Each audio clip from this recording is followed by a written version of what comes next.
come on now. It's a second date. You don't need to be so shy.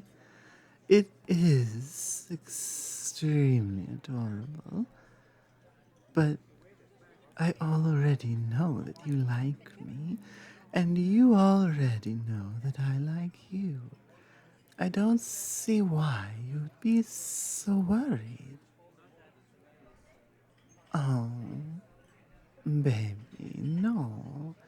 There's nothing you could do that would, quote, mess this up.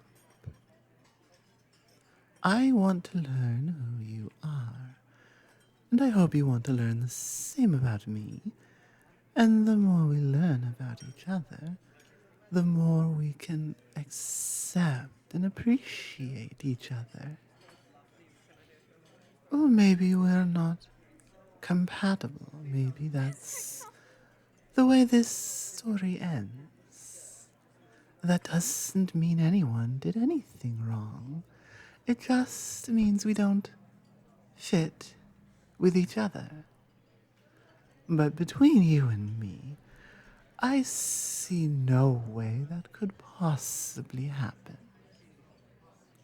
If you can keep a secret, I will tell you. I...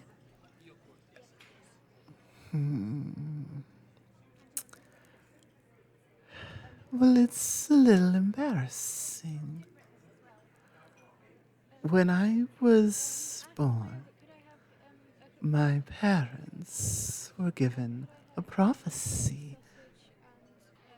Yes, by one of my uncles. He's the family seer. Oh, yes, that is part of the secret.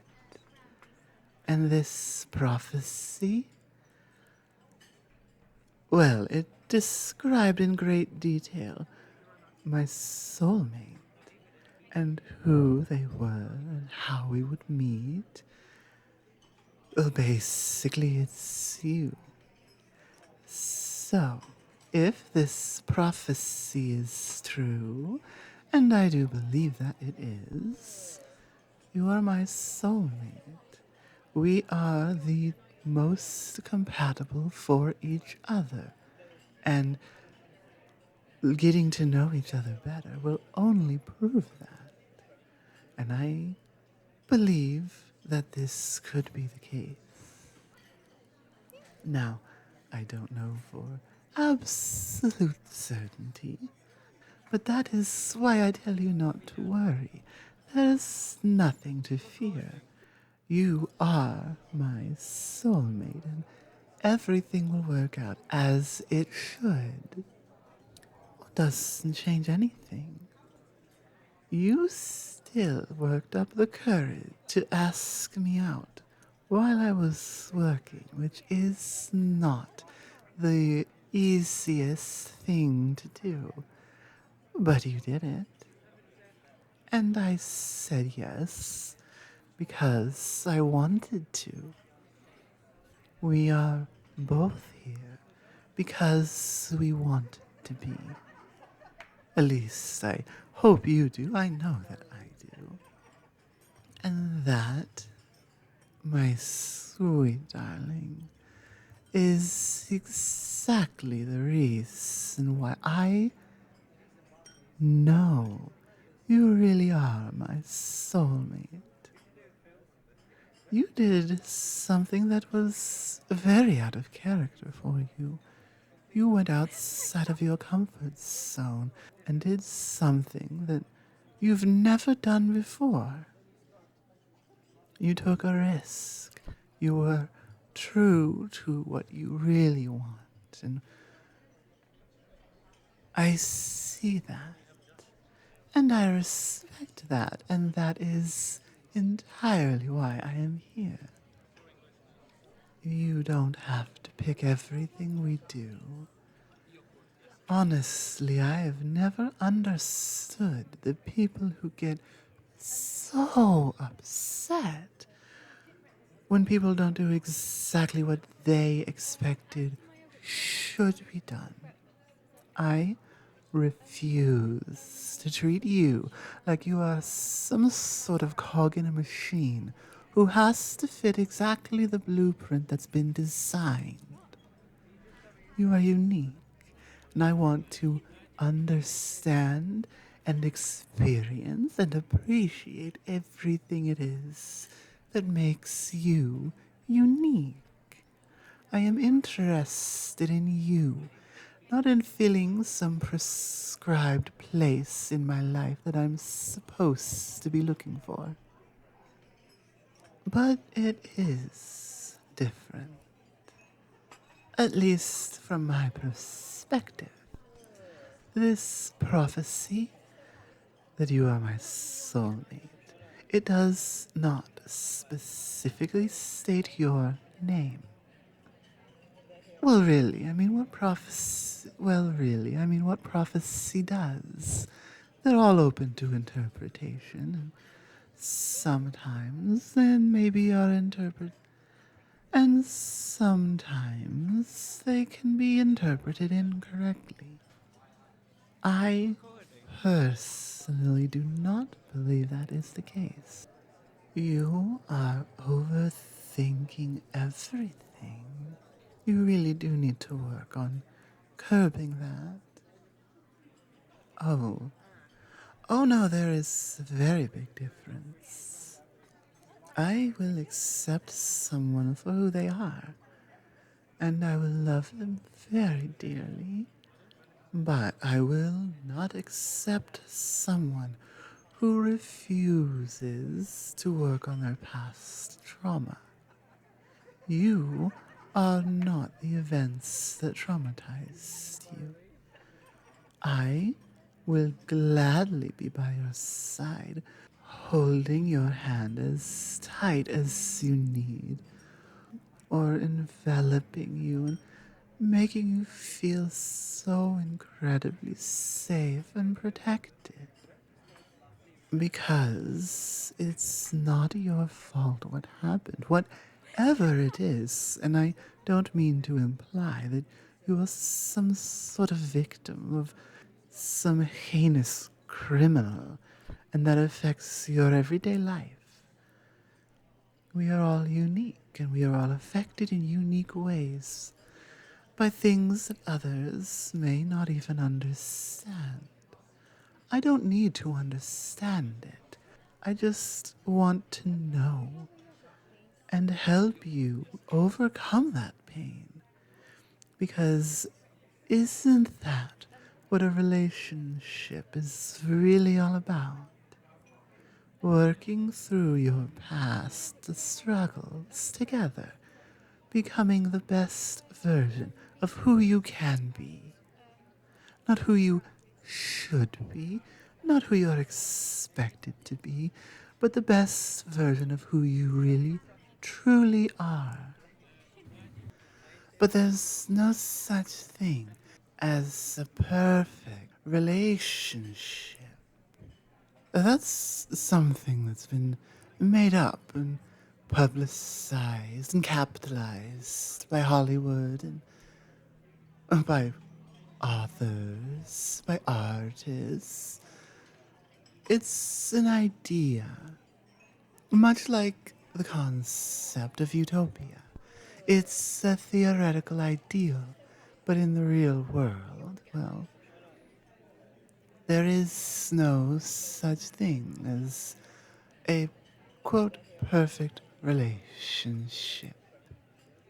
Every single one is based on communication. It's not that people are perfect for each other. It's that they are willing to communicate openly with one another. That is the real challenge. And in order for people to do that, you've got to take a few steps on your own. Much like you did when you walked up to me in the bookstore.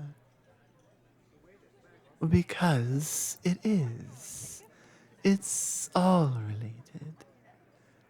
I saw you there. I had a feeling I knew what you were up to. But you still had to work up the courage to do it.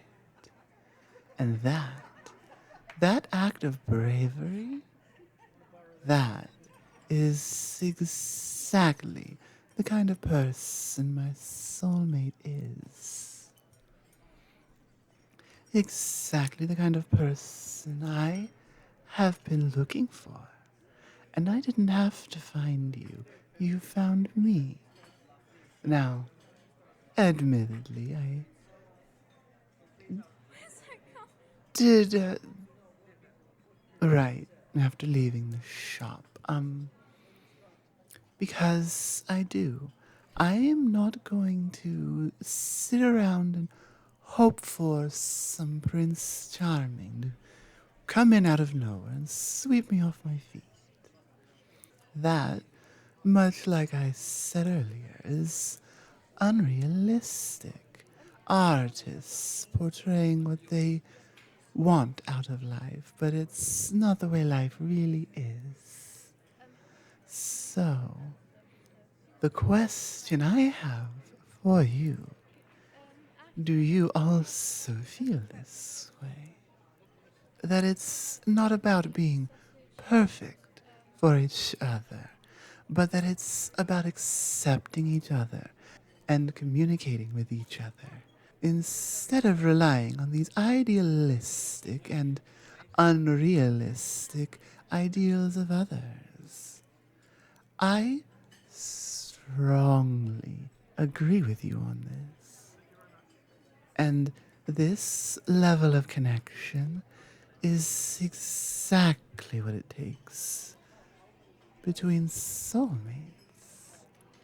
And you see, even if the prophecy is wrong, well, even if the prophecy is false, it doesn't matter. What matters is seeing an opportunity before you and not letting it slip through your fingers. You saw your opportunity to ask me out. I saw my opportunity to reassure you that I would, and that I was very much looking forward to it, just as much as you were. By the way, this restaurant you suggested, it really is very nice here. No, they keep it a very good temperature for me. And that is very important. Well, it's one of the side effects of being literally cold blooded. Not emotionally, I'm not a heartless monster.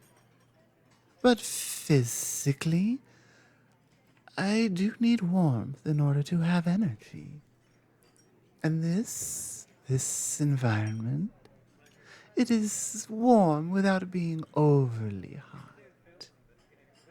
In fact, the temperature here matches the lighting very well. It is very romantic feeling. Yes, the lighting, but the temperature too. Oh, I love warmth. And, well, if you actually read that book about pet snakes, you really.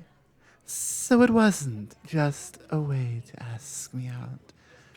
All right, then allow me to confess something to you. That is the single sweetest and most thoughtful thing anyone has ever done for me. Well, it's one thing to come up with a creative and funny way to try and ask me out.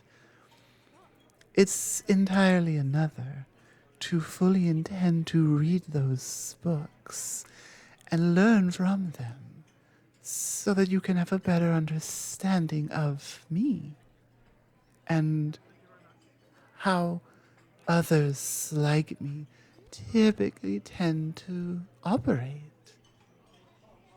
Oh, it is not quite as dramatic as all of that.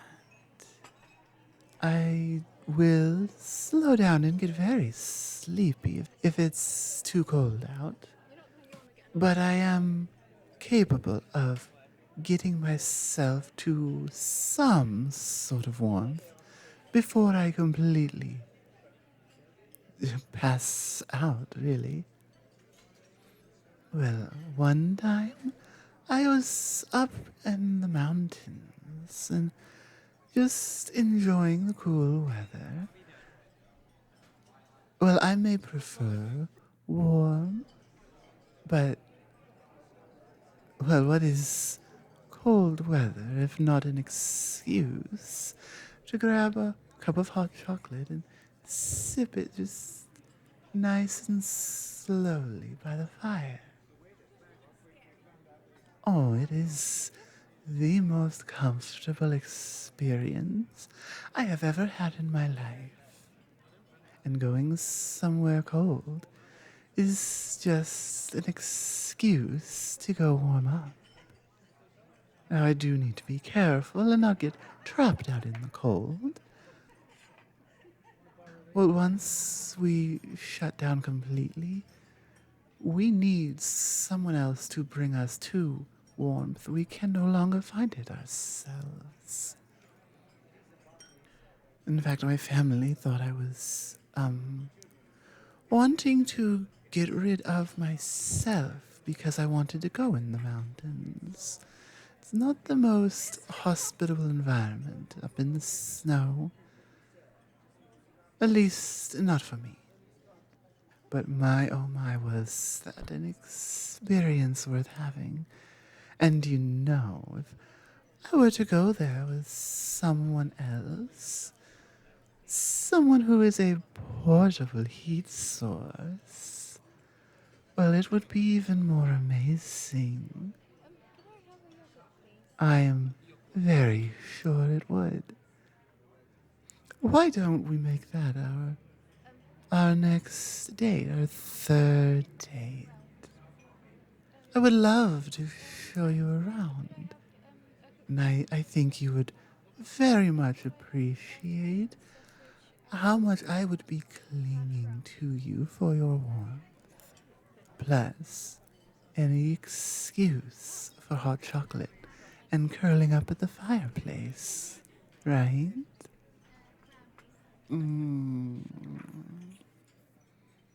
You see, you get so caught up in your head worrying. But I know. You are my soulmate. And everything will work out just fine if we just be ourselves and care about each other.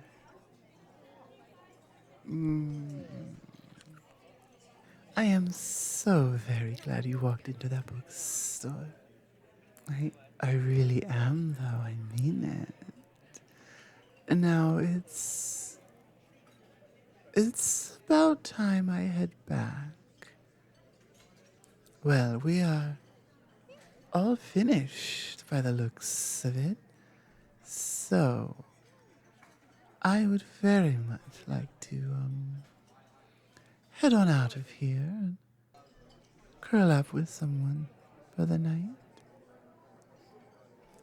It's you. I mean you. I want to curl up with you. Well, I can tell you exactly what to say. You say, well then, let's go back to my place. Well, I mean, come on, you can say it. I will say yes. Oh, that sounds amazing. Let's go.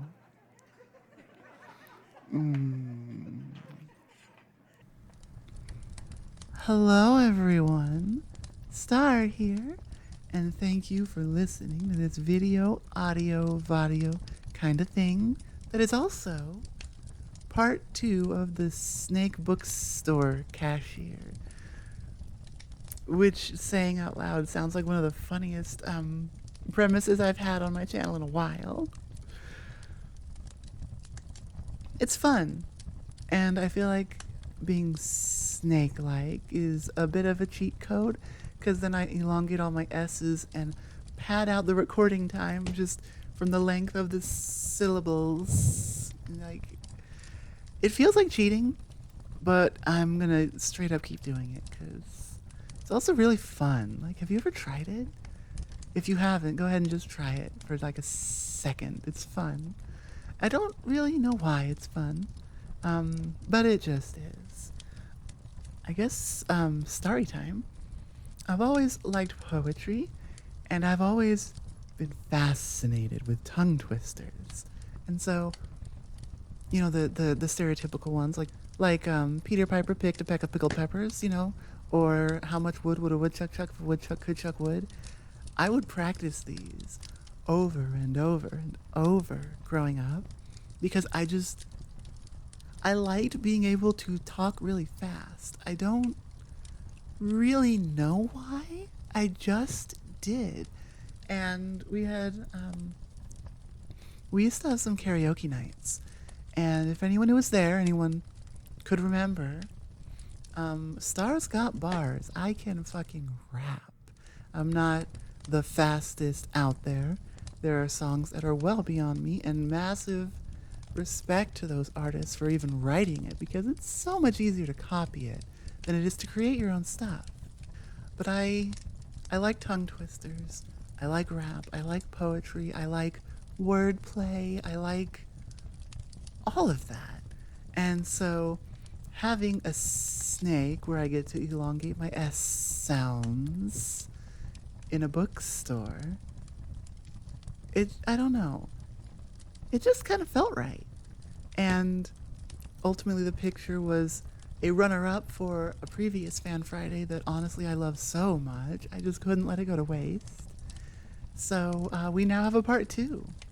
So I guess the point I'm trying to say here, and I should say it before it goes on too much longer, is that even if something doesn't, you know, win the Fan Friday, you're an asshole. Even if you can ignore him. Even if something doesn't actually win the Fan Friday, I'm gonna have to shut him up myself, goddamn. Even if someone doesn't actually win the Fan Friday, I still might use it because that doesn't mean it was a bad idea. It just wasn't what won the polls. So feel free to vote for what you legitimately would like and not just what you think will win, because even if it doesn't win, it might end up happening anyway. Like this did. And honestly, it's fun. So, Haunter seems to have quieted down. I'm gonna go and get editing and such done. And I'll see you guys in the next one. So, goodbye for now. Mwah.